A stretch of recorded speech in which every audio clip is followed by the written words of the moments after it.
they used limited bidding. This is where the corruption really is. And you give companies that have no history or capacity to deliver. And you promise to resign. And you do not resign. Let me see if my video has been uploaded.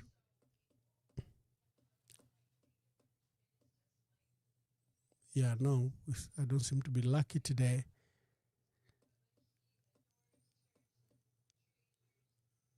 I don't seem to be lucky today because I've gone live, so I'm having difficulties. So anyway, President Hakainde Hichilema has a duty to safeguard the public funds. In this case, in the procurement of these ambulances, the PS was saying it doesn't own a logistical company or shipping company, so it can't be blamed and therefore it can't resign.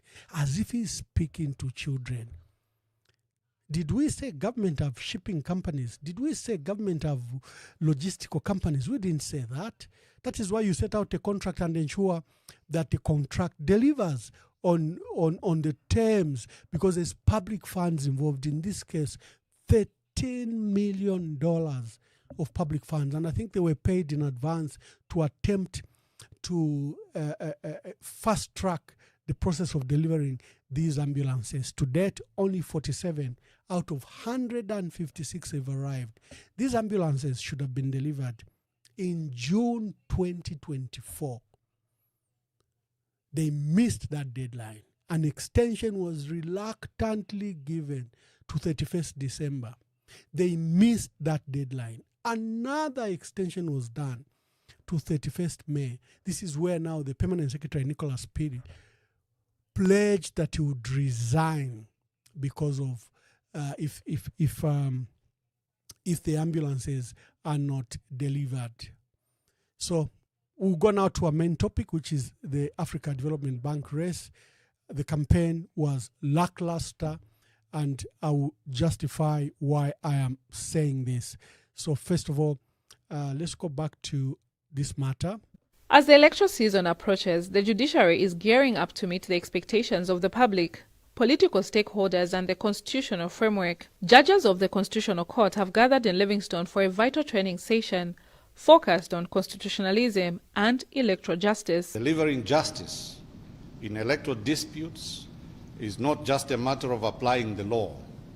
It is also a matter of upholding public confidence in our democratic institutions and maintaining peace and order during one of the most sensitive times in our governance cycle. Allow me to note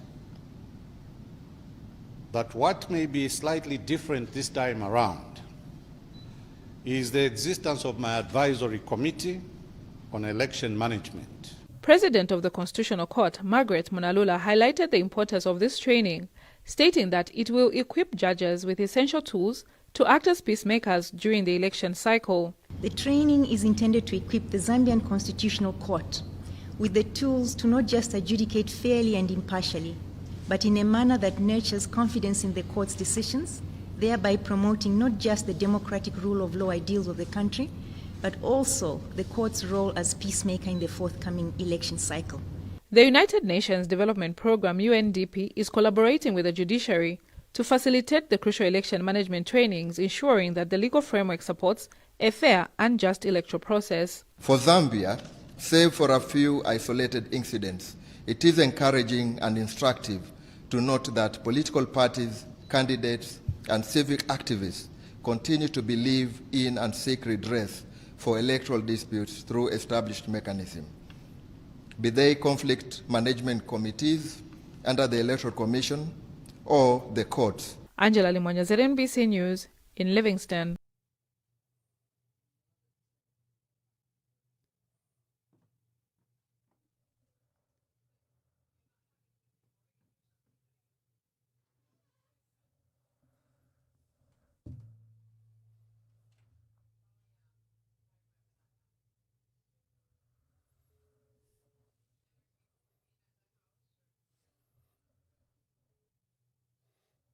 Now we Mona. Yes, quickly. Give me kuvimisiala po idea in the video.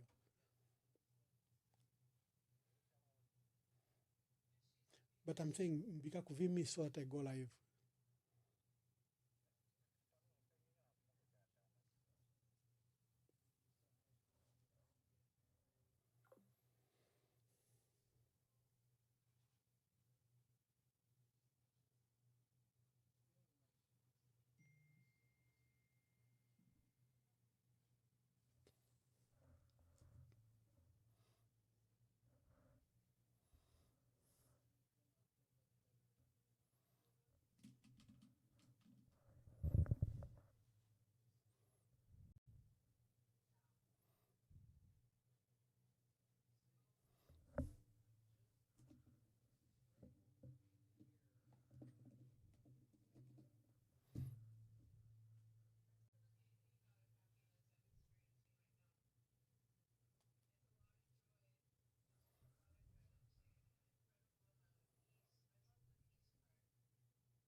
Okay, I'm still looking for the ambulance video. It forms background. Here is an urgent announcement. Is SCCM Investment Holding have announced an investment of up to $50 million in a company called Sina Great Group Limited in partnership with Wonderful Group of Companies. Remember, Wonderful Group of Companies have set up a fertilizer plant, and I think they're trying to do phosphate mining in Eastern Province. So ZCCMIH is going to use its money and invest in this company of up to $50 million into Sino Great Group Companies together with Wonderful Group of Companies. They are setting up a fertilizer plant, and I think they want to be mining phosphate as raw materials instead of importing it from South Africa. The announcement has been made because SCCMIH is on the Lusaka Stock Exchange. So the announcement was made recently, and the transaction details are that up to $50 million will be invested into this company, into Sino Great and Wonderful Group of Company. The proposed investment involves the establishment of an integrated closed-circuit phosphate mining beneficiation business and enterprise. I've had challenges. It's like when they invested, is it $42 million in the tile making company, in the same company, $42 million for that tile making company. I had challenges, but I think for now I don't have particular details. All I can announce are these details that Sino Great and Wonderful will benefit from a $50 million investment by ZCCMIH into establishment of an integrated closed-circuit phosphate mining and beneficiation business enterprise that includes, number one, the establishment of a phosphate mine in Eastern Province. Number two, the construction of a 300,000 per ton ammonium phosphate fertilizer and phosphoric acid factory that will be established, I think, on site. I think it will be put in Eastern Province, feedstock receiving facilities, product shipment, water supply, treatment. So it's this announcement also includes that this investment will include a 40 megawatt thermal power plant at a site in Eastern Province. So they'll be investing $50 million. ZCCMIH will be investing into this Chinese firm for the establishment of the phosphate company. So let me see if my video is now here. Oh, yes, it is. I propose that the president must take action on this matter. These ambulances are part of the 156 that have been procured under the Constituency Development Fund, CDF, to be distributed across the constituencies, and Local Government Permanent Secretary Nicholas Piri has given an update on the delivery of the ambulances. others are going to jump on, oh, but you said that you resign by 31st May. Yes, but I don't own a shipping company. The government does not own shipping equipment. So we do rely on the availability of vessels to move from Dubai to come into the country. And sometimes we have various challenges at the ports of disembarkment. One supply is coming through Mozambique, another one is coming through Tanzania, and it has been extremely, extremely difficult. Meanwhile, Ministry of Information and Media Permanent Secretary Thabo Kawana has dismissed allegations that President Hakainde Hichilema's decision to suspend Justice Emilia Sunkutu was influenced by tribal consideration. I just want to state also that we have noticed on social media and in spaces of the media that there are insinuation and Okay, our dear brother Thabo Kawana there was trying to justify, this suspension. We've seen suspension and dismissal of 7 judges in a very short period of time, and he's trying to distance the president. My bone of contention there is that the Judicial Complaints Commission, a new creation in our constitution, doesn't have enabling legislation. The law, I think, just has about 3, 4, 5 paragraphs that have been provided for in the new constitution. We need an enabling act to define procedure, because now you have commissioners sitting as judges and as a tribunal and determining these matters, which judge must be suspended or must be fired. I think we need to provide for a mechanism that provides for tenure of security. At the moment, it won't. Look at the case of Evans Hamaundu, where Vincent Malambo just refused to hear the matter. Look at the case of Martin Namush, who was jailed Chitotela Nixon Chilangwa. Despite credible evidence, recordings, they just didn't hear the matter, and they allowed such a great injustice to occur on Nixon Chilangwa and Ronald Chitotela, where a magistrate who was promised a promotion has since been promoted and transferred from Kawambwa to Luansha, then to Lusaka, Martin Namushi, and where the complaints against him were tabled before the Judicial Complaints Commission and nothing was done. So the JCC requires further reflection. It has undermined the judiciary, independence of the judiciary, autonomy of the judiciary, and it has rendered itself, especially after the arrival of Eva Jala as vice chair. Remember, Eva Jala even issued a ruling condemning her own chair and boss. A lot of misconduct occurring there. It has just become a tool of the executive to punish the judiciary and put the judiciary in context, put the judiciary to behave. You will be able to call us on 0973. Let me look for my phone. 0973 078082. Let's go to the main issue. I said we'll discuss the election of at the Africa Development Bank. We had elections. I have written about this matter from day one. From the moment the African Union announced the listed 5 candidates to the period when Dr. Samuel Munzele Maimbo was nominated and adopted by SADC and later by COMESA, I have criticized the campaign, that the campaign was not proper, it was not details, it didn't have a proper focus.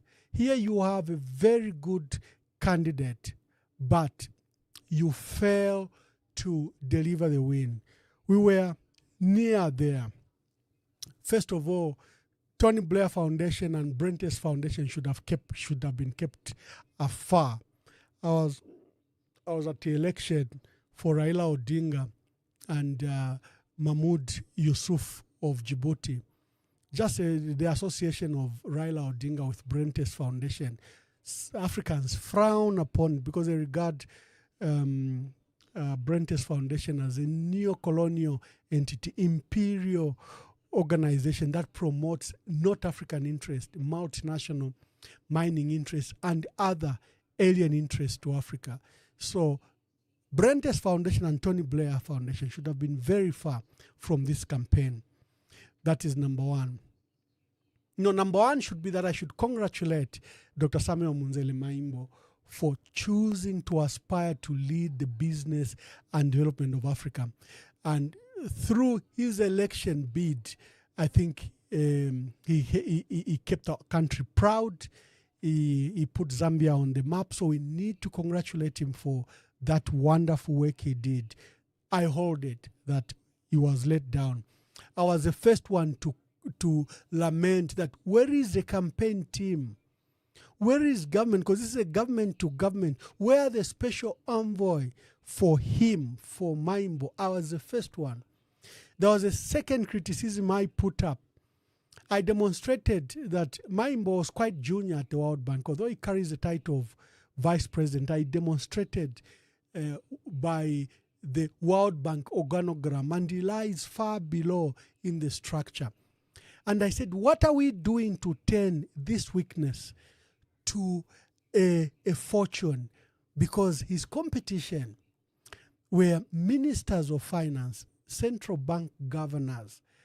And I said they regard themselves like remember Adesina, the one who's outgoing, was Minister of Agriculture in Nigeria. He was Minister of Commerce and later Minister of Agriculture in Commerce. And then, he was elected as president. So I said, giving the CV for Maimbo, quite stellar, but he's a technocrat. He's not a politician for such a job. What's our plot and plan to make him overcome when he stands against what people consider giants, these ministers of finance or central bank governors? Yes, he was vice president at the World Bank, but he was a junior, and I published that ranking. I was condemned. Mwamba, you are fighting your own person. You are fighting I said, what to expect. I've participated in these elections. Number three, the biggest shareholder of the Africa Development Bank, we hold about 0.54%. Nigeria has shares of up to 9%. We didn't go to Nigeria. We didn't campaign in Nigeria. We didn't persuade the Nigerian government to be on our side, especially the dynamics. Our candidate is coming from the south. You needed a footprint in West Africa. You needed a footprint in North Africa. You needed a footprint under Francophone. Remember, Francophone has 21 countries. Arabic states are 9. Then the largest shareholder is Nigeria. We needed to persuade Nigeria. I didn't see any visit to Nigeria. I didn't see any visit to persuade the 21 Francophone countries, and I didn't see any visit to Arab countries. Then the other shareholder is the United States. Zambians may not know that we have a distinguished record at the Africa Development Bank. Willa Mungomba was president for 2 terms, in 1980 to 1988, I think. And to capitalize a bank, to make it a truly development bank, he made one of the hardest decisions to persuade that the board that the bank charter must be amended and to allow investors. So that bank, as shareholder, the United States, Australia, China, Japan, as shareholders, and they actually even have more rights than countries like Zambia. And remember, we have a new president here in the United States, Donald Trump, who says the annual contribution grant that they give the Africa Development Bank of $555 million will be withheld. I didn't see persuasion. In fact, we have a fraught relation with the U.S. currently over the theft of medicine and medical supplies in Zambia. But I didn't see even our dear brother Maimbo being taken to the U.S. ambassador. Because look, his vote is 6%. He has shares of up to 6% in the Africa Development Bank. Similarly, I didn't see him being taken to China, Japan, and Australia or to the embassies in our country. So the United States holds 15.6% shares, China 6.4%, India 6.3%.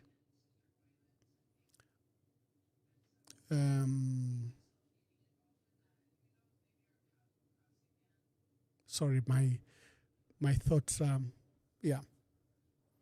So in our campaign tactics, I didn't see these facts emerge because these are the stakeholders. You have to understand who is the Electoral College. We did well to campaign in, I saw the president take him to some SADC meetings and at the African Union. But it looks like what we call bump-ins. These are meetings because you are in the same holding room, or you walk out of a holding room and have a side meeting. We didn't seem to have a proper consolidated plan. I didn't see cocktail campaigns for him, cocktail meetings, special envoys. I saw only Enoch Kavindele take him to Zimbabwe, I think two or so times.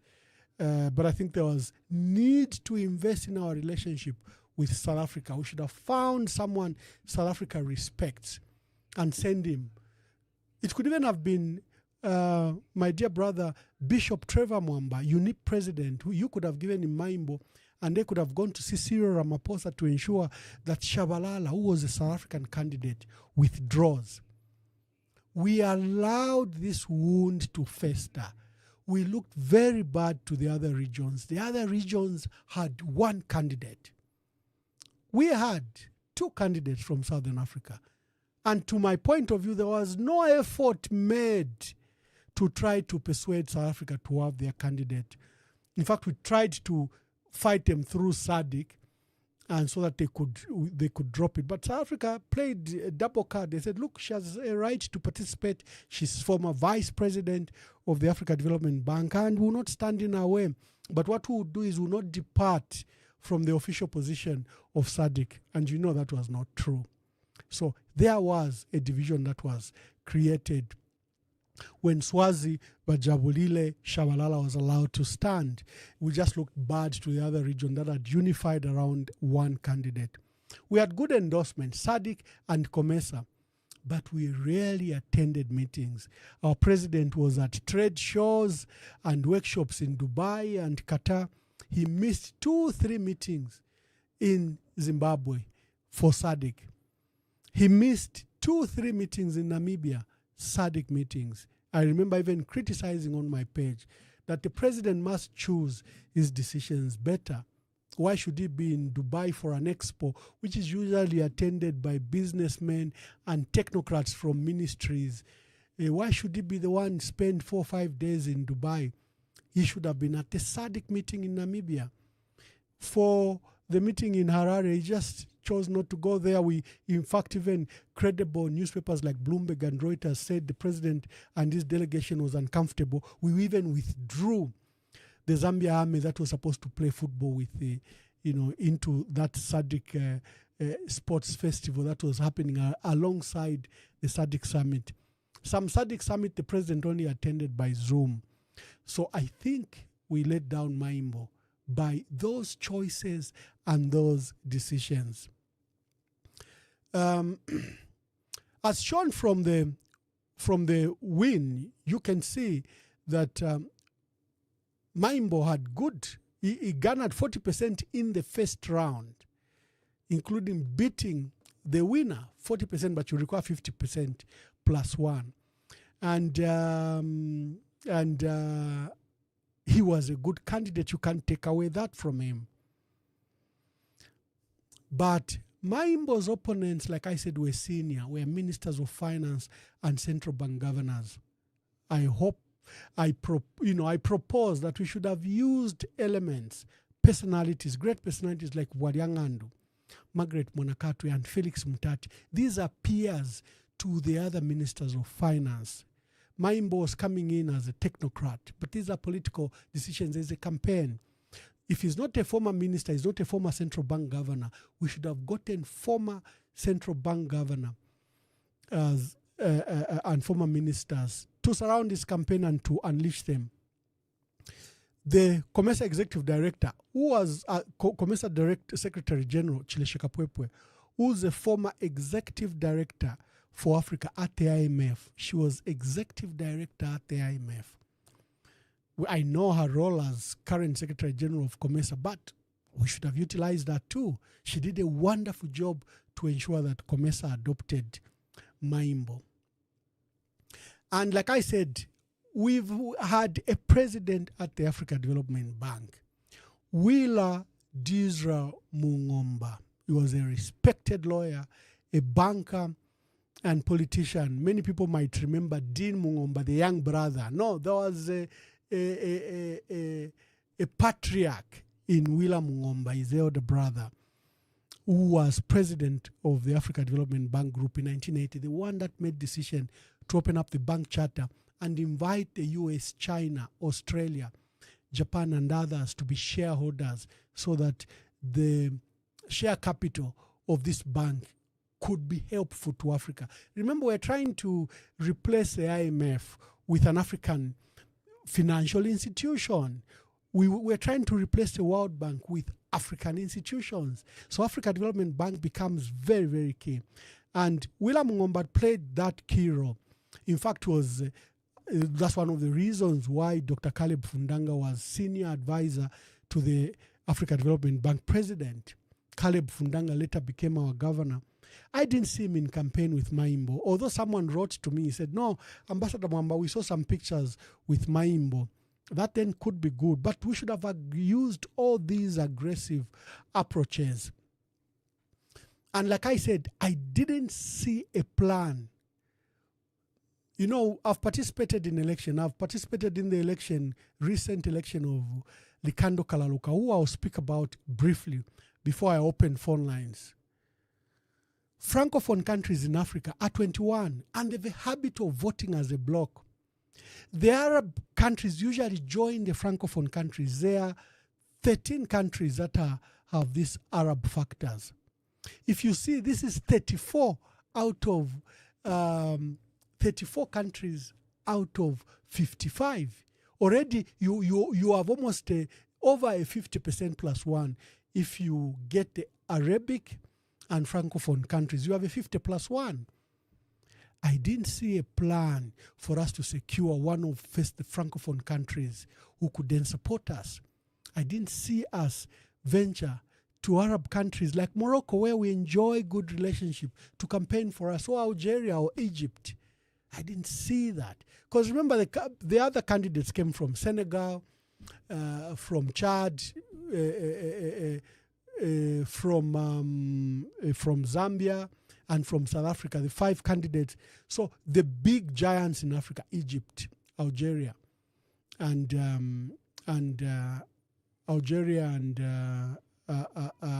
Nigeria, didn't have a candidate. Nigeria's candidate was outgoing. We didn't exploit that. And there's another matter that I need to bring to your attention related to this matter, where I remain very aggrieved about this matter. I hope that one day President Hakainde Hichilema will apologize to Licando Kalaluca. I think the decision that President Hakainde Hichilema made was not national in nature in regard to Licando Kalaluca. The president betrayed national interest in regard to Licando Kalaluca. The president abandoned his role as a father of all Zambians, as a president of all Zambians. So the election of the Africa Development Bank, for me, rekindled this election that I had helped secure for Licando Kalaluca, who was the Attorney General. The process had started a year earlier in 2020. We campaigned hard. My embassy was full throttle. We held various meetings. We lobbied very hard. Licando Kalaluca, who was the Attorney General, also participated in his own campaign, targeting lawyers group, Africa Bar Association, Attorney General's meetings. He also campaigned. And then there was a change of government. I was still in office in Ethiopia. I remember I stayed another 2 months. But that's when we're coming to the end of the campaign. So one of my last assignment was, as permanent representative to the African Union, was to get Licando elected to the prestigious United Nations International Law Commission.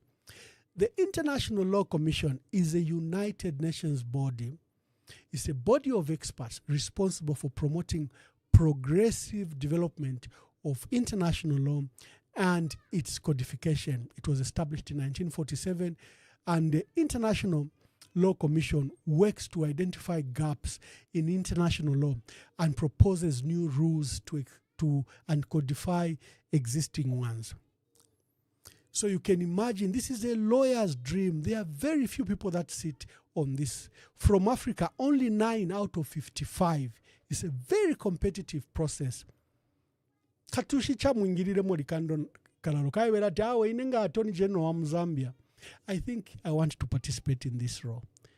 And he sent his name and his CV to us. I said, Licando, you are a Zambian, distinguished, and you are Attorney General. I think you qualify. Let's run with this. And for 1 year, we campaigned very hard. As a mission, my team from Addis really helped in reaching out to other missions so that they could reach other countries. And every time we had a large meeting, any large meeting of either ministers, we campaigned for Licando. And we also broke this jinx I was talking about, the Arab, Francophone, and Southwest Africa. First of all, the West Africa have a habit of voting as one bloc.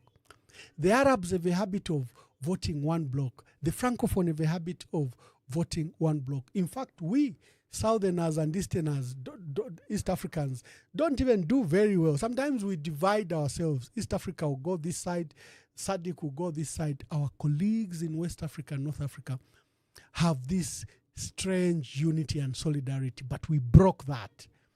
And when the matter came up for final selection, there was a meeting which was the 39 ordinary session of the Executive Council of the 3rd Media Coordination Meeting, which is held between us, the African Union, and our regional economic communities like SADC, ECOWAS, and others. The meeting was held between 14th and 16th October. And the new Minister of Foreign Affairs, the young man, Honorable Stanley Kakubo, came to Addis. We're glad to host him, and I personally enjoyed his open and outward looking. He was willing to learn how things are done. He confessed this. He was being a cabinet minister for the first time, holding a prestigious position of foreign affairs ministry. I loved his humility, his ability to learn, his ability to question, what should I do? What should we do? What do you people as experts? What am I required to do? He was so humbling, but so quick to capture the facts and so articulate on the floor. And when the names came, there were over 21 names, and we put it to a vote. Zambia were among the top 4. So we elected among the 9 that were required. Zambia was elected, and Kalaluca was elected. We were very excited. And Kalaluca was elected alongside with candidates from Egypt, Cote d'Ivoire, DRC, Algeria, Kenya, Morocco, Sierra Leone, Sudan, and Mauritania.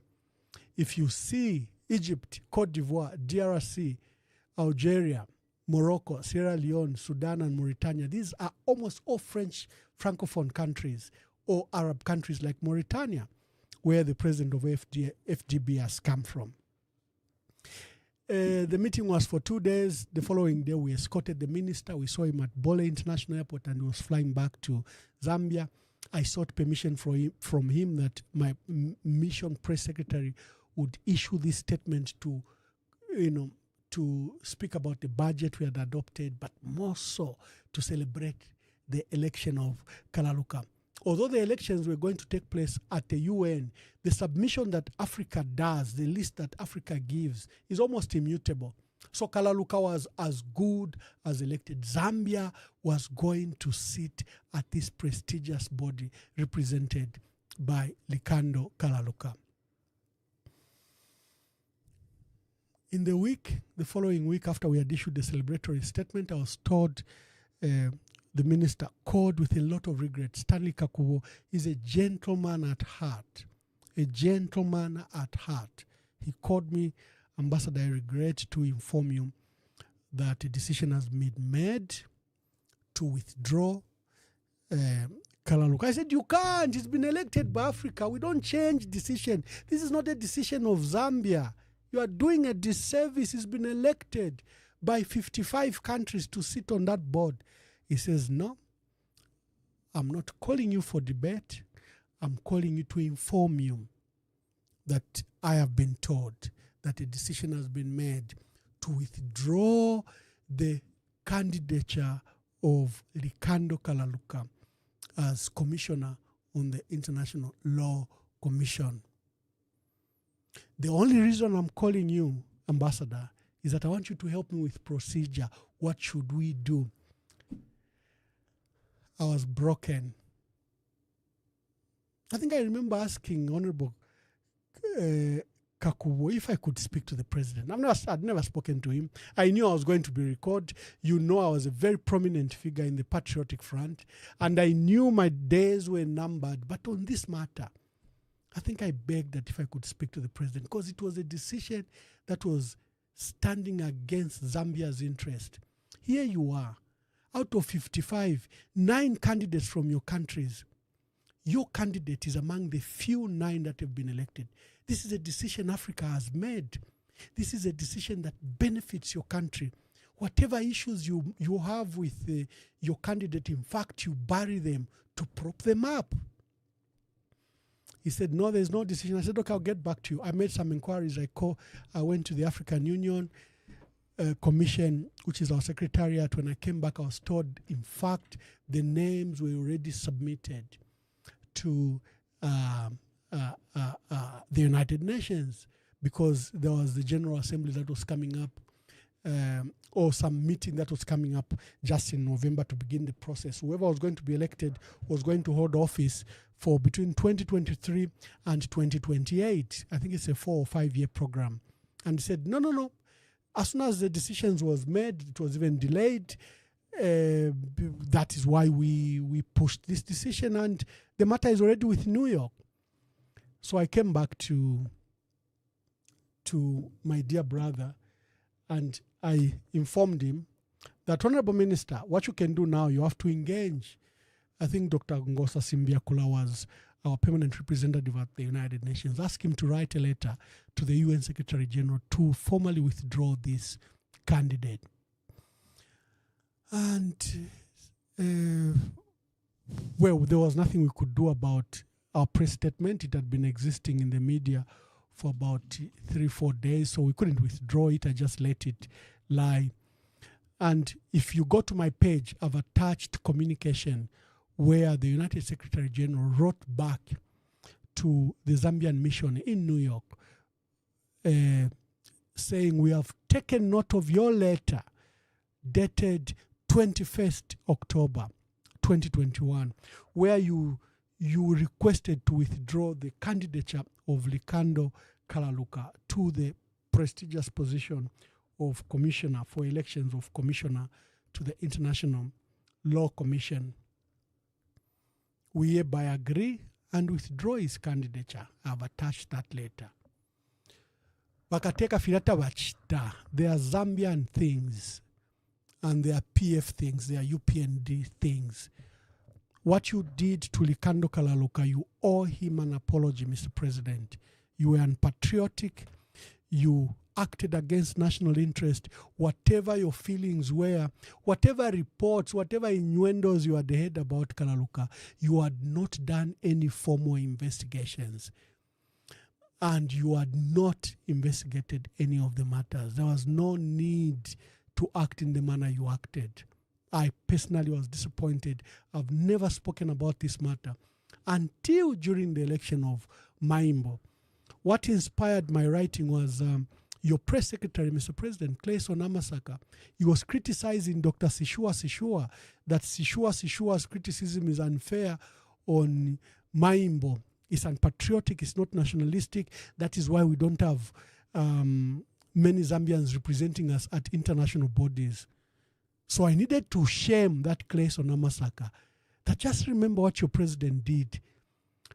This was not academic. Licando Kalaluca was elected. We elected him after a campaign of 1 year. And you come and withdraw him because of petty local politics. Let's discuss. I'm opening the phone lines. Today is Friday and we want to let you go like usual, but I thought that you could share some thoughts for those that are up and about and let me hear from you. I have discussed a few things and you can participate. The ambulances, I think the PS should be fired and investigated for that corrupt deal that has exceeded the delivery period. The campaign for Maimbo was below par. Bale ipushako na ngutamwa mutemwa Emmanuel Mwamba na ngutamwa mutemwa Ngosa Simbia Kula na ngutamwa batemwa ba Zambians. They are Zambians that are very well experienced in these international matters. There's no harm in asking us privately what can be done better. But the campaign for Maimbo was let down by ourselves. We shouldn't have involved Brentes Foundation. Ngabadi fio kutari uko. But there are also from Africa. The agents of slave traders. Zambians don't like such entities. But I'm became State House when Tony Blair, when Brentes Foundation. I saw how the election of Raila Odinga was affected at the African Union. I was in the camp of Yusuf from Djibouti because of my previous relationship and the weaknesses for Raila Odinga mostly, was very easy other than he failed to exploit the Francophone Arabic issues. The issue of Brentes Foundation. That's why Traore, the young man, is very popular in Africa. People are not reading the moods of what Africa wants and what young people in Africa want. They want you to be self-sufficient, independent. They don't want you to be to look like you are slaves of these multinationals and these big entities of historical exploiters of our country. Two, tapari plani. Abantu our experience in Zambia vengi tatuaba mwene kuli Maimbo's election. So his failure is our failure, all of us. How do we help not to repeat this? And I've demanded that the president must apologize for his unpatriotic and disloyal actions over a matter that we had done as Zambia and as Africa to Zambia's interest. He betrayed Zambia's interest. So go and let's participate. There's this young man from Kokoliko Media. He does brilliant analysis. I want to know who he is. Look at his analysis on the African Development Bank. Brilliant. Kokoliko is in Chingola. And whoever this young man is, I applaud you. You are doing a good job. Kudos to you. The battle for strategic investment. Good evening, my dear brother. Sorry, we have to cut the young man. We'll get back to his analysis. Very well, thank you, my brother. Today's discussion on the issue of the ambulances, on the issue of JCC, or on the issue of Africa Development Bank. Make your contributions. Thank you so much. I think I would love to look into the issue of ambulances. Okay. So, Ambassador, we've been following, I think, from as far as last year. It's been all over social media.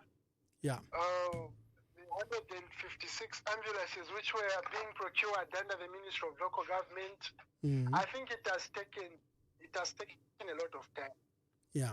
Even if someone would love to comment, I think this is too much, because if the whole lot of the government machinery can procure vehicles and it takes a period of 12 months for the delivery to be done.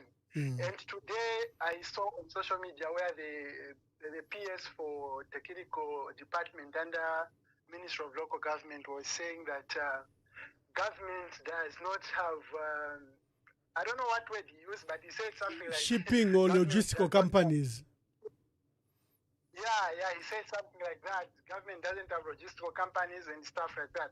But then, when everything was being arranged in the first place, those people, they knew that at any time when you are buying something, you you must know to say it has to move from a point of purchase to a point of usage, where it's going to be used from.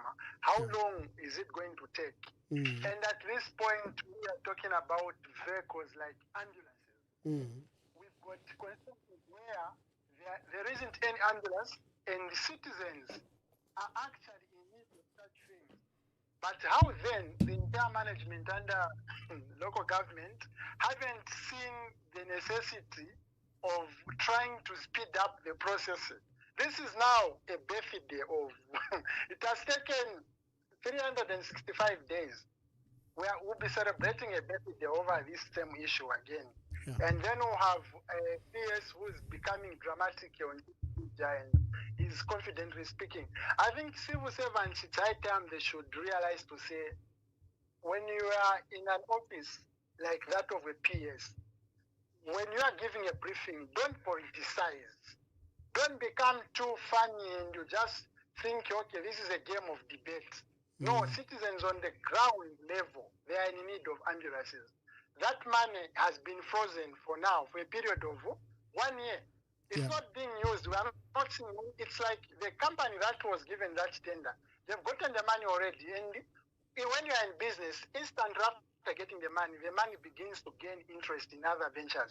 So they are already benefiting, and those ambulances are not yet in the country. So it's quite unfortunate that we've got such a scenario going on. Most of the times I do say Ambassador Mwamba always just wants to hit the UPND guys, but you're doing a very good job. I'm actually one person who's been against you, but the way you are doing your analysis, this is good. You're not biased. You take the matter the way it is. And on this one, I think the government should take keen interest and make sure that the process is sped up. We bury the matter and we look forward to other pertinent issues that are there in the country. Thank you so much. That's my submission. This is Pelekelo from Choma. Thank you, my brother. My dear brother, Pelekelo, and as he has confessed, is a critic of mine, but we worry about our country. We don't worry about individuals. And Pelekelo is one of those who worries about our country. These ambulances are part of the 156 that have been procured under the Constituency Development Fund, CDF, to be distributed across the constituencies. And Local Government Permanent Secretary Nicholas Piri has given an update on the delivery of the ambulances. Others are going to jump on, but you said that you resign by 31st May. Yes, but I don't own a shipping company. The government does not own shipping equipment. So we do rely on the availability of vessels to move from Dubai to come into the country. And sometimes we have various challenges at the ports of disembarkment. One supply is coming through Mozambique, another one is coming through Tanzania, and it has been extremely, extremely difficult. Meanwhile, Ministry of Information and Media Permanent Secretary Tawo Kawana has dismissed allegations that President Hakainde Hichilema's decision to suspend Justice Emilia Sunkutu was influenced by tribal. Okay, thank you very much. Make a call. Pelekelo from Choma was making his contribution is right. He says, in my view, the PS must be fired and SEC must investigate. The procurement was fraught. It was not. It was fraught with irregularities. It abused CDF guidelines. The guidelines are very clear. Give it to local companies. The local company, there's S Technologies, which is owned by an Indian national, and we've bothered to demonstrate that. Please call us on 0973 078082 to participate. This is today. Today is Emmanuel Mwamba Verified. It's Friday. We want you to participate and contribute so that we can let you rest. But you can watch this program anytime later. Today we are discussing the issue of Africa Development Bank, and I was playing the video of the young man from Kokoliko. Let me just let him continue. Thank you very much for that analysis. We know the winner, our candidate, came number 2. Our candidate did a good job, but I think we failed him in our campaign, in our strategy. in our campaign. Someone said that there was an advert on a local radio for his election. Wow. It pleases local people, but it does nothing to the Electoral College. Maybe it was just acting as to excite views about our people on the matter, not that it had any effect. Okay, I seem to have a caller. Good evening. Please tell us your name and where you are calling us from, and tell us what matter you want to participate in. Good evening, Alfe, we know what Mulishani. Where are you calling us from? well, I'm calling you within Lusaka. Okay, wonderful. Please make your contributions. Okay, I think I want to talk about ambulances. Mm-hmm. Iriashira ambulances ngamwadiloresha sana ba mwamba. Yes, a delayment has been done, but sometimes the way things are being done. Let's take it for instance, we have a PS, the way the PS came out. The PS came out in a way where he said, okay, if this day comes, these ambulances I haven't delivered, I'll definitely resign. To show leadership, that was supposed to be followed. He was supposed to stick to his words. And that's the thing which is making our country not to develop. Because let's take it for instance, those vehicles, are they under CDF ambulances, so now if we look at it, if we consider development, we just based it on CDF, we are not going to develop as a country. If you look at it, if you think about it, let's say, if the UPND government body continue nama projects government was doing, capital projects, even projects from the ministries, not CDF, then the way CDF is working right now, then not Guantanama capital projects going on. I'm sure in 5 years, UPND could have achieved a lot of things. And it could have been difficult to compare it to any government. But if you look at it now, we've reduced everything into CDF, which is making our country. Continue, please.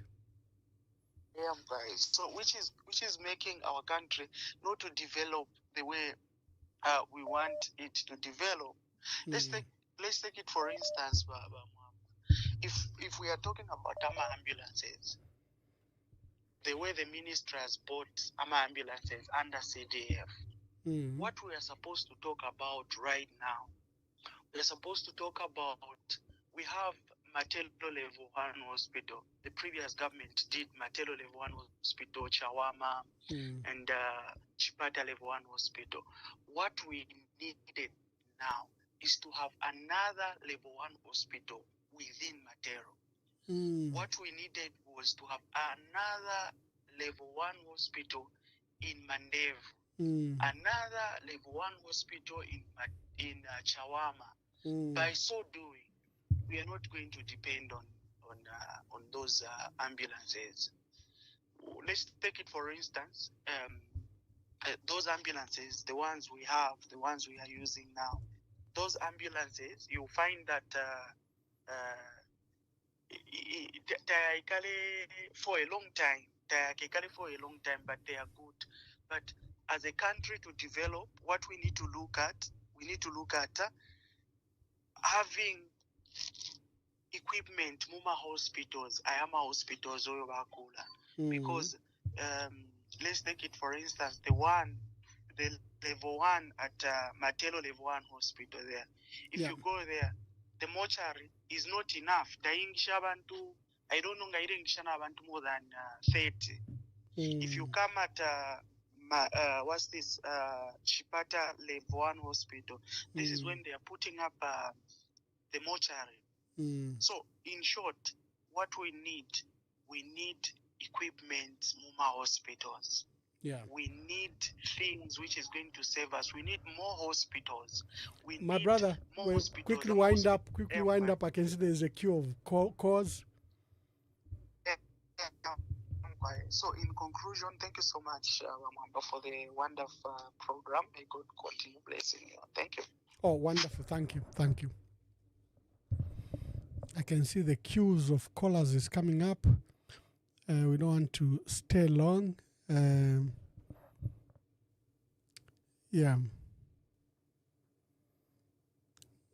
There's a caller. Let me just try to call them back.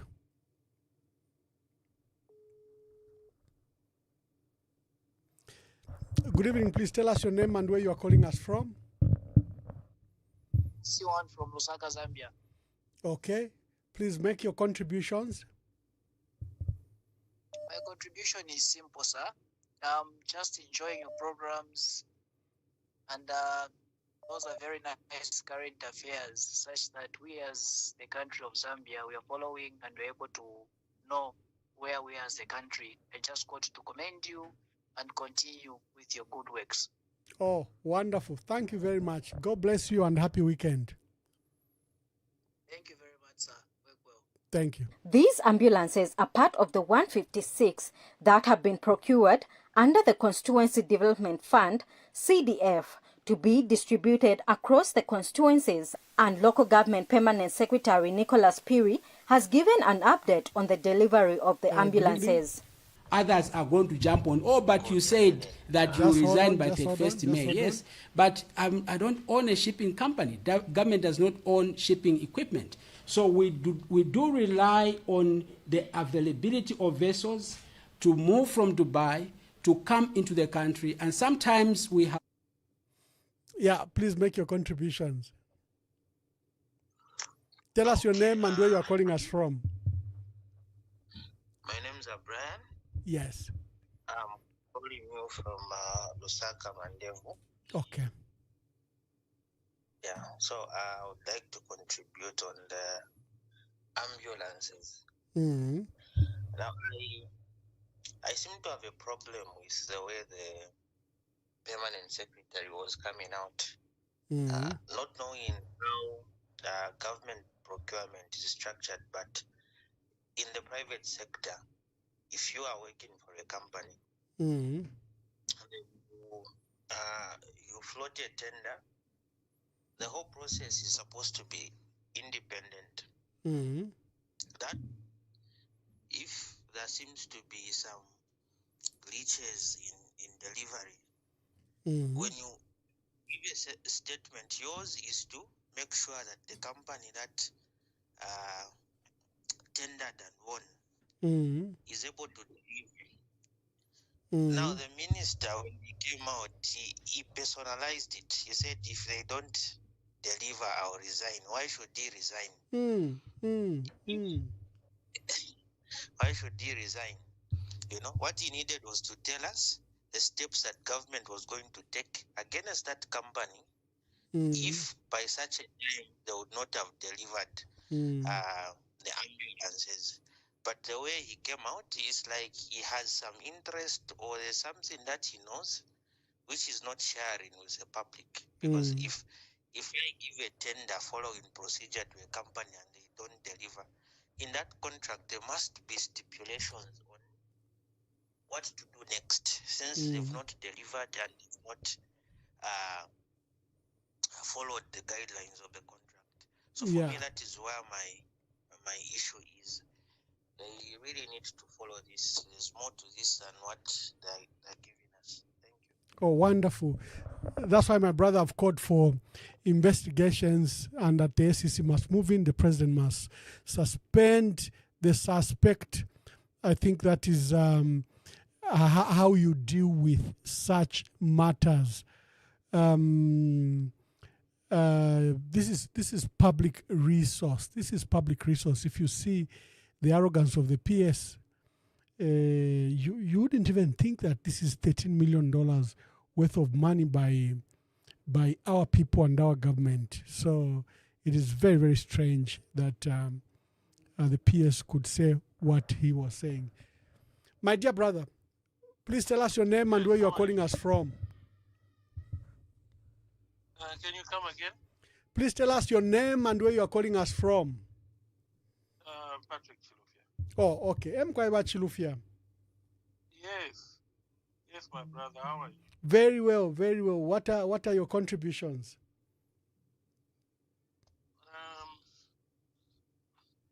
What were you talking about today? I guess because I listened to it briefly, and then something came up. The purchase of the ambulances.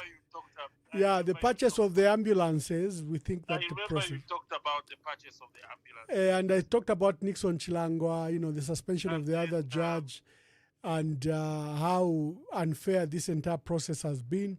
But the main topic was Africa Development Bank and how we failed Samuel Munzele Maimbo, and I outlined how we failed him and how we didn't contest properly. And then I highlighted the issue of Licando Kalaluca, where he got elected to this prestigious UN body and the president withdrew his name.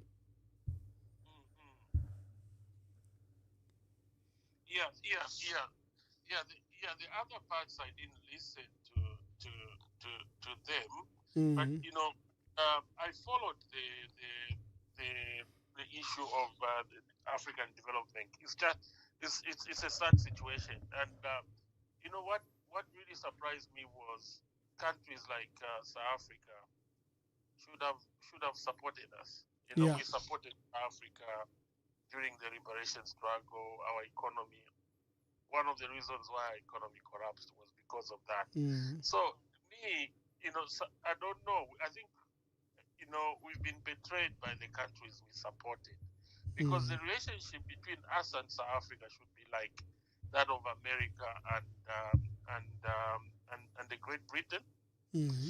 So that's really sad, and we had a very strong candidate. It's just that we didn't do our job properly, as usual.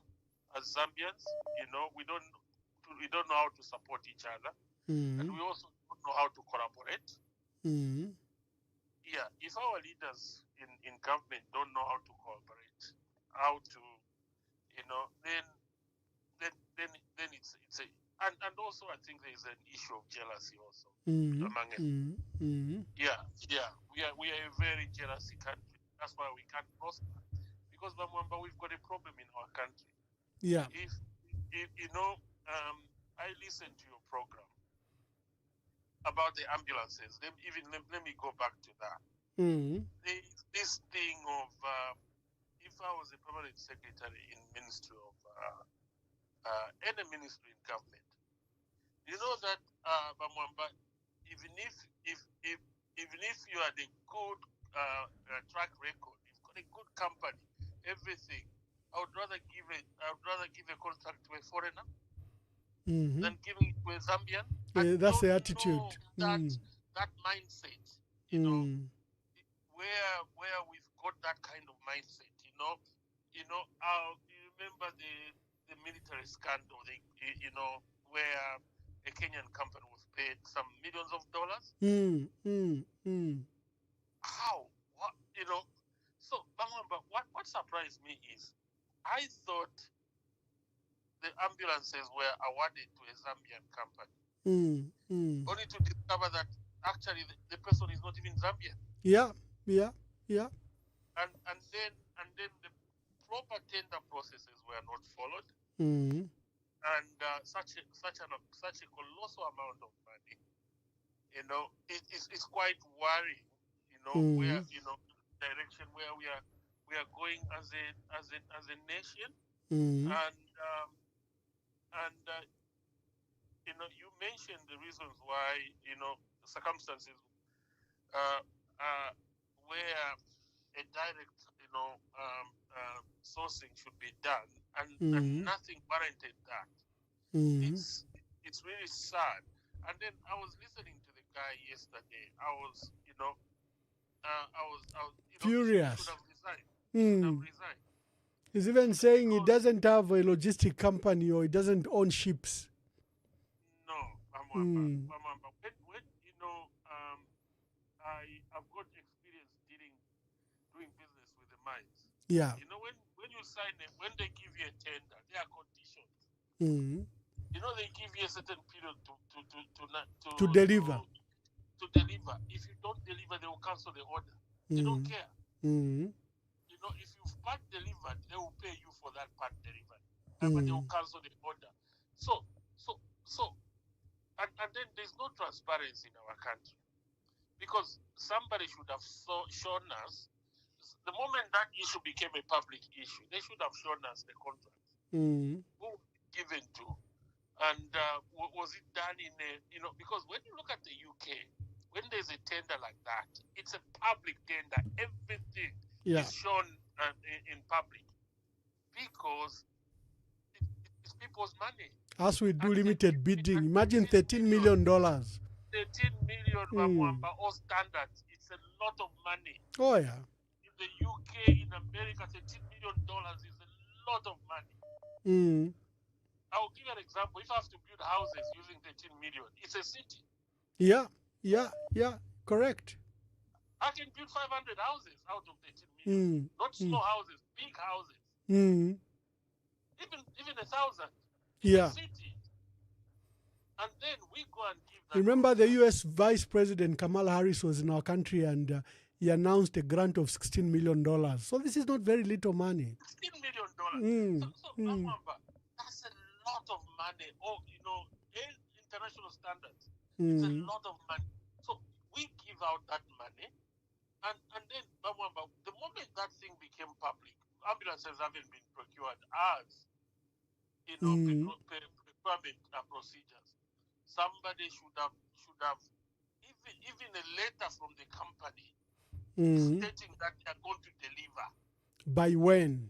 By when? Because this is a public issue. So this company that was awarded that, they should have issued a statement. No, instead they have a PS who acts like their spokesperson. No. The company should have written a letter. Even if that letter is sent to the PS, but it should have been published. And say, this is the situation. But there is no way that kind of money can be paid, and it takes more than a year for ambulances to be delivered. And then what were the conditions in that contract? Zambians needs to. Yeah. We have no medication in the hospitals. We have no equipment, and then we spent $13 million on ambulances. We even have women getting, having births on those court cuts, like the case in Congo last week. It's sad. It's really sad. I was in Copperbelt. We met when I came to Zambia in November. The situation is bad at Kitwe Central Hospital. I went to Ndola Central Hospital. It's still bad. And then we're spending that kind of money. And then the other thing, Mwamba, the other thing I just wanted to touch a bit. I was listening to a program. I don't know whether this was a conference where Laura Miti was. And Laura Miti was talking about the constitutional amendment. And Laura Miti clearly stated that the UPND government manifesto talked about an overhaul of the constitution. Yeah. Not an amendment, because what Zambia needs, because Laura Miti made sense. We've never had a proper constitutional process, the overhaul. 91. Just after 91, we never had anything. 96 amendment. Even 91 was an amendment. Correct. Yeah. 96 amendment. Then Willa Mungomba. 2003. It was an amendment. But then it dragged on until 2016. You remember? Nobody could do anything in between that time. and then 2016 is an amendment. When are we going to have a proper constitution? Yeah. People's constitution. Mm. Not what favors the politician. And then the other thing I listened to carefully, with, she said, about the amendments. Most of the amendments are about the election. No, it's not about the empowerment of Zambians. This is the question Zambians be asking. Is the greatest challenges Zambians are facing about elections? And where the failure to leadership is, Vamwamba. Because the purpose of leadership is to find solutions to the greatest challenges Zambians are facing. Yeah. Vamwamba, is the greatest challenge Zambians are facing today elections? No. It's an episodic piece. Thank you very much. Thank you. Thank you, Bachiluvia from UK. Thank you very much. These ambulances are part of the 156 that have been procured under the Constituency Development Fund, CDF, to be distributed across the constituencies, and Local Government Permanent Secretary Nicholas Piri has given an update on the delivery of the ambulances. Others are going to jump on, oh, but you said that you resign by 31st May. Yes, but I don't own a shipping company. The government does not own shipping equipment. So we do rely on the availability of vessels to move from Dubai to come into the country. And sometimes we have various challenges at the ports of disembarkment. One supply is coming through Mozambique, another one is coming through Tanzania, and it has been extremely, extremely difficult. Meanwhile, Ministry of Information and Media Permanent Secretary Tawo Kawana has dismissed allegations that President...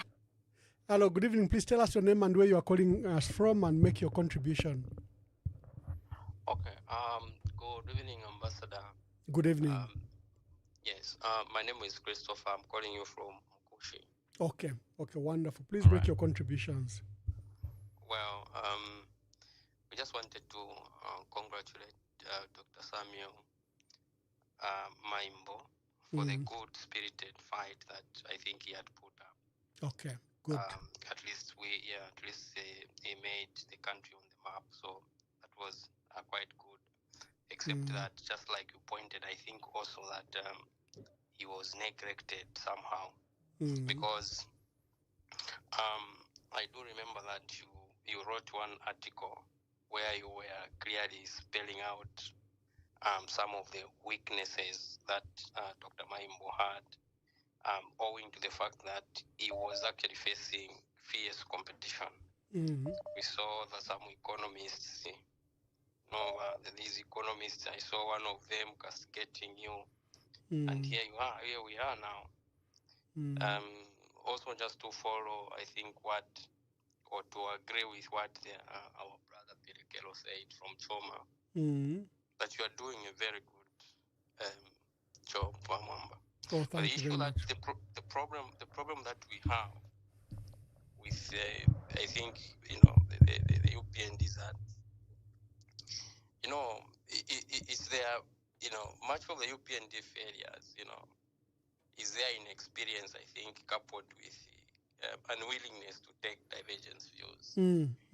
Because as much as I saw, we've been following you quite closely, Bamwamba. Oh, thank you very much. Issues that we've been talking about. And the case of Maimbo, you said it very clearly, and here we are. That's exactly what has happened. Okay. So the divergent views is you are told don't sell the grain you sell, and then we are now in this predicament. Don't go this route, because people like you, Amamba, the level of articulation, the level of detail that we have seen yourself become, you could have even been consulted or being part of the campaign team for our Dr. Maim and so on. So thank you very much. This is what I wanted to contribute, Mama. Oh, wonderful. Thank you. Thank you very much, my brother. Happy weekend. Okay, we should be able to pick some calls and then end the program. Let me take a few calls. Good evening. Please tell us your name and where you are calling us from. Good evening, Ambassador Mwamba. This is Samuel. Okay. Is it Samuel Munzele Maimbo?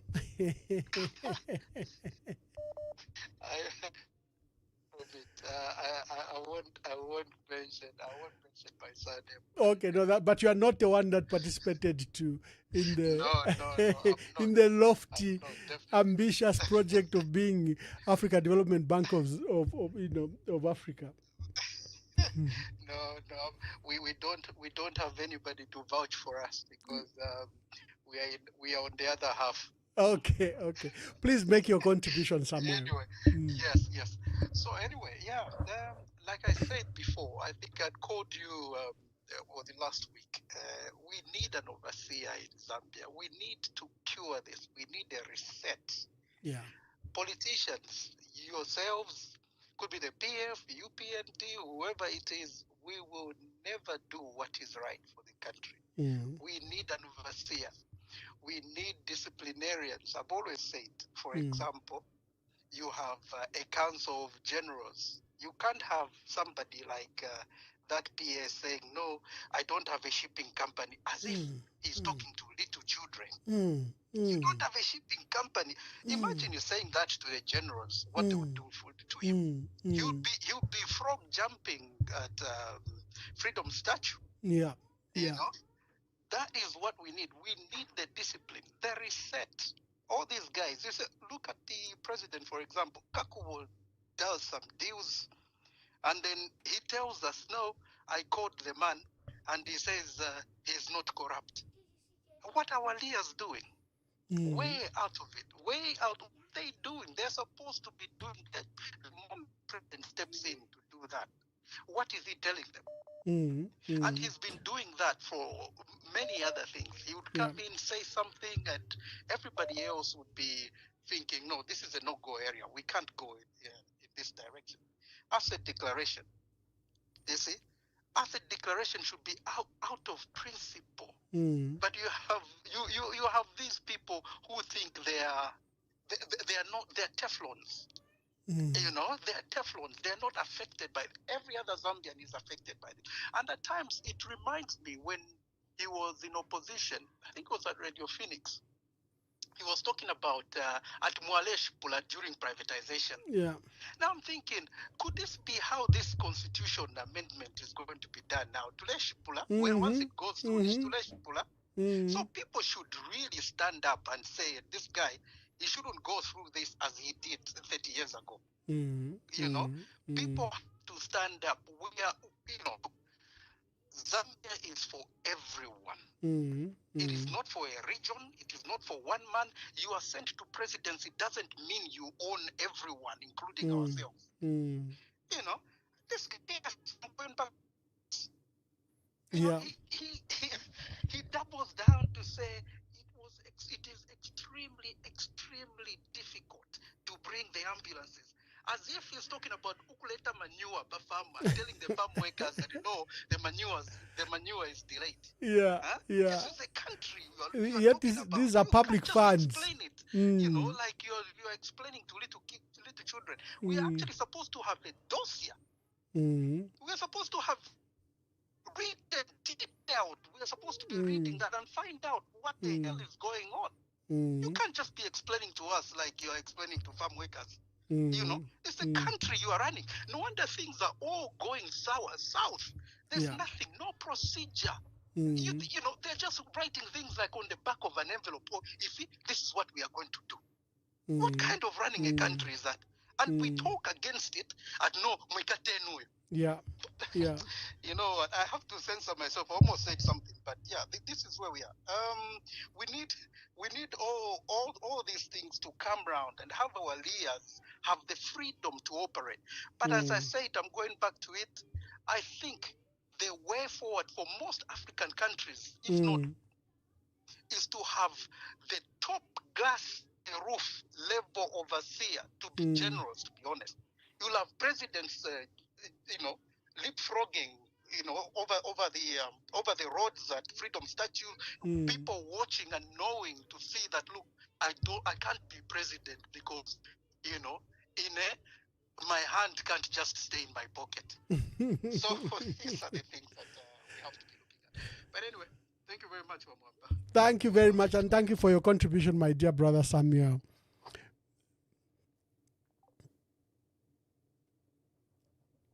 Yeah, we might have to take the last 2-3 calls, and we give it a bye. We were discussing ambulances and the FDB election. So, good day, please tell us your name and where you are calling us from. This is Mwewa. Mr. Mwewa, please make your contributions. Actually, I wanted to say this is Mr. X. It just slipped. You are a good man, you can't lie. Yeah. Okay, Mr. Okay. X, make your contribution. Mkwai. First thing first. You know, when so now in Mchalo. Chachina. I just want to ask the seek advice. What should Zambians do concerning some of these things, like the constitution? How can Zambian protest? Like I remember when we were at campus, we protested against the NCC during Mwanawasa time, and the road was packed, the whole Great East Road to Parliament. Mazoga was there, everybody was there. Freely, there was no harassment. Now, it doesn't look like it can ever happen during this government. So what should Zambians do? Where do they start from? And I want to just applaud you on one thing that you have done. Yeah. Having gone wherever you are, where it's not likely that they can come and harass you. Because if you are here, you have been reported to Mwinirunga or Samfia, so that you cannot do this program. We are very grateful for this program because it's very informative, and it's the only voice that has remained. Of course, not a fan of Tayali would speak, but now you are the only voice that, in case you didn't know, that has remained strong speaking. And stay wherever you are, because if you come close in the corridors of Zambian power, this voice is going to be shut. Thank you very much. The first thing I say, I ask, what should we do as Zambians here locally to either protest, demonstrate against this desperate desire to, alter the constitution to favor the politicians in power? Yeah. That's my wonderful. I'll answer my views. Thank you very much, my dear brother. I might not have all the answers, but I'll give my opinion. These ambulances are part of the 156 that have been procured under the Constituency Development Fund, CDF, to be distributed across the constituencies, and Local Government Permanent Secretary Nicholas Piri has given an update on the delivery of the ambulances. Others are going to jump on, but you said that you resign by 31st May. Yes, but I don't own a shipping company. The government does not own shipping equipment. So we do rely on the availability of vessels to move from Dubai to come into the country. And sometimes we have various challenges at the ports of disembarkment. One supply is coming through Mozambique, another one is coming through Tanzania, and it has been extremely, extremely difficult. Meanwhile, Ministry of Information and Media Permanent Secretary Tawo Kawana has dismissed allegations that President Hakainde Hichilema's I miss my dear brother. My brother, Mr. Mabo from Italy. Vanemu abombeni kulishani kubulayoko. Endita. Make your contribution, my dear brother. Ambassador, wait. Talking about Ulaya. Mkwai. You know, we are Zambians. I don't think all Europe, we can never go back to Zambia and with an attitude thinking like we have become Europeans or Westerners.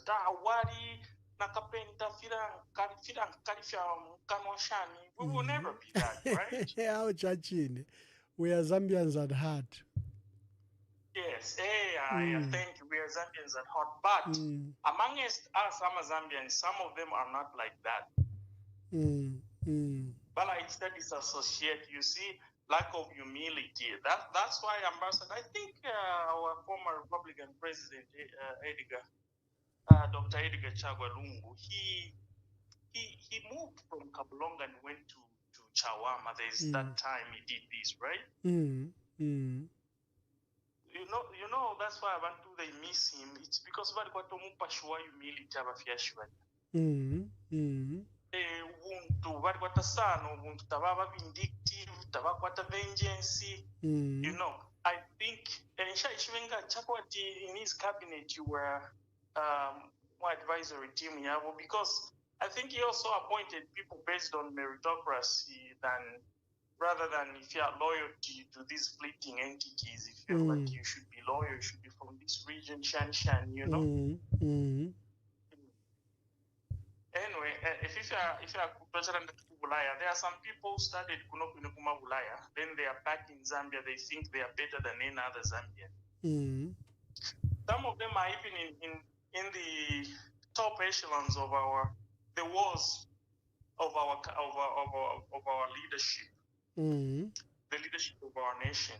Ambassador, thank you very much to digress from Indela and for giving a lot of people this platform to air their views. You see, the caller maybe before me, there was a person called Samuel. I really liked his contributions. True. And what he was saying is very true. And to come to the issue, Ambassador, have you observed the lack of patriotism and Pan-Africanism? That issue about Licando Kalaluca. You can see, Ambassador, the lack of there's no love from a bigger picture. How such an opportunity? Look how you were treated. A true bureaucrat, a true technocrat, a pundit. You have people like you, Ambassador. People like even Laura Miti, that lady. People like her. Even our lawyer, Minister of Justice, Winter Kabimba. You know, we need these people. All your knowledge, all the experience, somebody who can bring to not that because it belongs to Allah. That way we will develop, Ambassador. If only there was support for Licando. Can you imagine how much glory it would have brought to us as a nation and Africa at large? No, patriotism, Ambassador. That's why it all went wrong. You can get into the technicalities and the details of what happened. Ambulances, Ambassador. Yes. Like father, like son. Lower positions, if you feel it at the top. That you can break your word, you can break your promise. It has no consequences. It's even promises that are in national interest. Can you imagine? So if he doesn't. I think that gentleman, he doesn't even. Want to talk about a sense of guiltiness because there's no integrity. So when the resign because Ambassador resign if you top leadership at party because this time in technology everything is on social media. You can see you could telling I'm a lies larger than life lies. Hello, do I change one click? Inconsistency. You're exposed. Well, Papa, no, Papa. I am aware it's the self, definitely, and then my self-condescending behavior. about our people in power. There's no humility, Ambassador. They don't even differentiate the civil service. People went to school, studied, and worked for a long time to have the experience, the knowledge they have, and the experience they have about civil service. Who should even get retirement benefits? Yeah, they don't differentiate them from politics. Even politically inclined positions, abantu are very qualified, Zambians, but they are being compromised. And as long as you are not loyal to this fleeting entity, your services are not important. And because of this, we will never develop. Until we have more people who know things. You know things, Ambassador. There's so much information you have. We need people like you, but then you can bring people together. China corruption national resources. You play before with we are playing with funds this from taxpayers. So I'm very happy today. I'm a topics because I feel vindicted. Lack of patriotism. That's why Licando, with everything you went through, a year of campaigning and doing the lobbying, everything. There's no respect for your work. Even though you were doing high profile work, which was not meant to be like personalized, that taking a personal. It was supposed to be thought of national. Sense level ambassador. Nation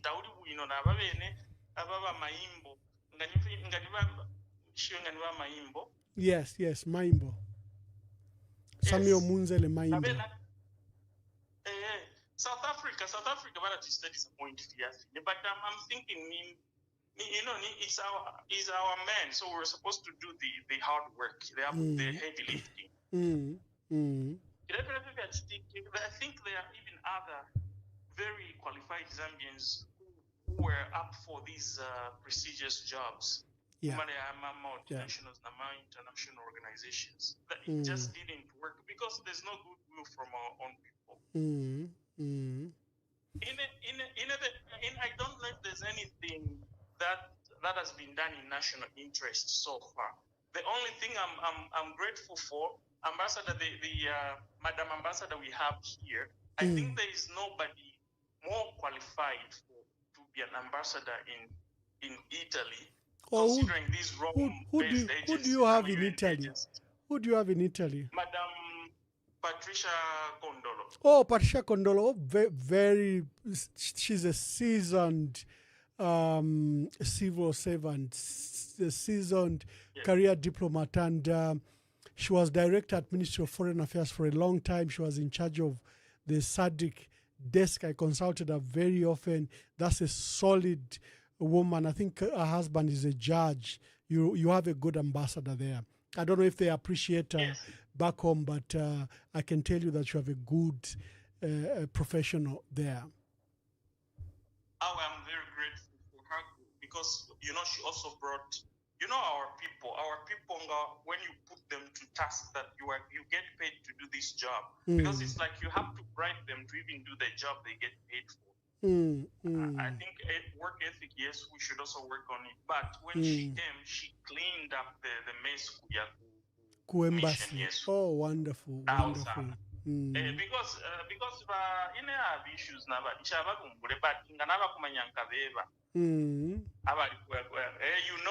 this one of these gentlemen is also a senior member of the ruling elite Zambia. He would move from Rome to Milan, he meet the Zambians, and then he orders these very expensive champagne and wine worth maybe 3,000, 5,000 euros. And then he just leaves at Namutamba Bola hotel. How do you treat your own people like that? And you're a diplomat. Yes. You need to go back to Milan and give those guys there, man. Okay. You should name and shame. I'll say it next time. I wanted to just because I wanted to just thank the diplomat we have here. Currently, she also no. worked there in Greater New York. Yes, no, wonderful. No, she's a career diplomat. I know her, and she's a technocrat, proper technocrat at Ministry of Foreign Affairs. She was director. But Mabo, you're Natasha. Happy weekend, and thank you for your contributions as usual, and thank you for calling. Totela, thank you for all the opportunity and this platform. Thank you, Ambassador. Have a good one. Thanks. Thank you. Thank you.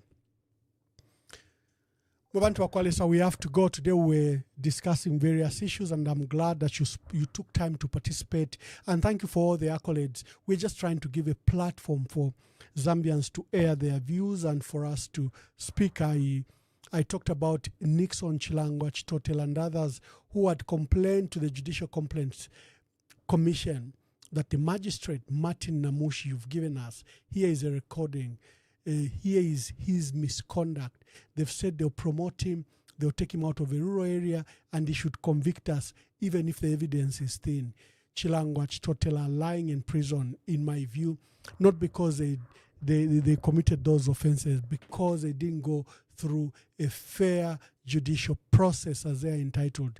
They complained to the Judicial Complaints Commission that did nothing. We have 7 judges that have been expelled so far, from Sandenkonde, Joshua Banda, to the 3 high constitutional court judges that were removed. Literally, totally unfair.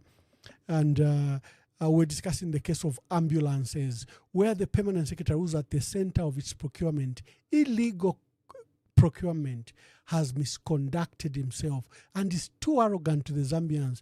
The last time he appeared before the Public Accounts Committee, literally a parliamentary body that ensures that public funds are well spent, he was very arrogant. He said, look, if the ambulances do not arrive by 31st May, I'll resign. They told him, why did you single source? Why did you leave franchise holders like Toyota, Nissan, and others?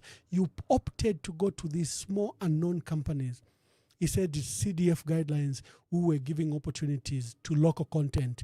When we prodded who these companies were, we found that one of the companies is owned by a foreign national, and he had therefore breached CDF guidelines. He didn't follow public procurement processes. This is $13 million. He chose to use what we call limited bidding. Limited bidding, either direct bidding or single sourcing, is only used for emergency purposes, emergency procurement. There was no such processes available for procurement of ambulances. There was no need to have used a non-transparent, non-competitive process.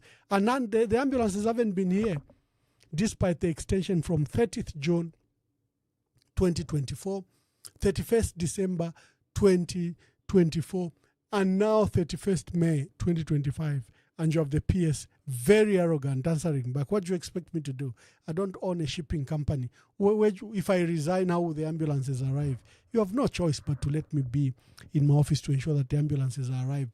That were illegally procured, that were corruptly procured, that defied both CDF and procurement guidelines. Then we spent time discussing the 2 cases of Samuel Munzele Maimbo, who was standing for the position of Africa Development Bank, and the case of Licando Kalaluca, our former Attorney General, who was elected to a prestigious body at the United Nations in New York. And President Hakainde Hichilema unfairly withdrew his candidature. That was our topic today. God bless you. God bless our country. And we shall overcome. Shalom, shalom. I'll leave you with the video of the PS, and we'll see you on Monday. These ambulances are part of the 156 that have been procured under the Constituency Development Fund, CDF, to be distributed across the constituencies, and Local Government Permanent Secretary Nicholas Piri has given an update on the delivery of the ambulances. Others are going to jump on, oh, but you said that you resign by 31st May. Yes, but I don't own a shipping company. The government does not own shipping equipment. So we do rely on the availability of vessels to move from Dubai to come into the country, and sometimes we have various challenges at the ports of disembarkment. One supply is coming through Mozambique, another one is coming through Tanzania, and it has been extremely, extremely difficult. Meanwhile, Ministry of Information and Media Permanent Secretary Tawo Kawana has dismissed allegations that President Hakainde Hichilema's decision. As the electoral season approaches, the judiciary is gearing up to meet the expectations of the public, political stakeholders and the constitutional framework. Judges of the Constitutional Court have gathered in Livingstone for a vital training session focused on constitutionalism and electoral justice. Delivering justice in electoral disputes is not just a matter of applying the law. It is also a matter of upholding public confidence in our democratic institutions and maintaining peace and order during one of the most sensitive times in our governance cycle. Allow me to note that what may be slightly different this time around is the existence of my advisory committee on election management. President of the Constitutional Court, Margaret Munalula, highlighted the importance of this training, stating that it will equip judges with essential tools to act as peacemakers during the election cycle. The training is intended to equip the Zambian Constitutional Court with the tools to not just adjudicate fairly and impartially, but in a manner that nurtures confidence in the court's decisions, thereby promoting not just the democratic rule of law ideals of the country, but also the court's role as peacemaker in the forthcoming election cycle. The United Nations Development Programme, UNDP, is collaborating with the judiciary to facilitate the crucial election management trainings, ensuring that the legal framework supports a fair and just electoral process. For Zambia, save for a few isolated incidents, it is encouraging and instructive to note that political parties, candidates, and civic activists continue to believe in and seek redress for electoral disputes through established mechanisms, be they conflict management committees under the Electoral Commission or the courts. Angela Limonyo, ZNBC News.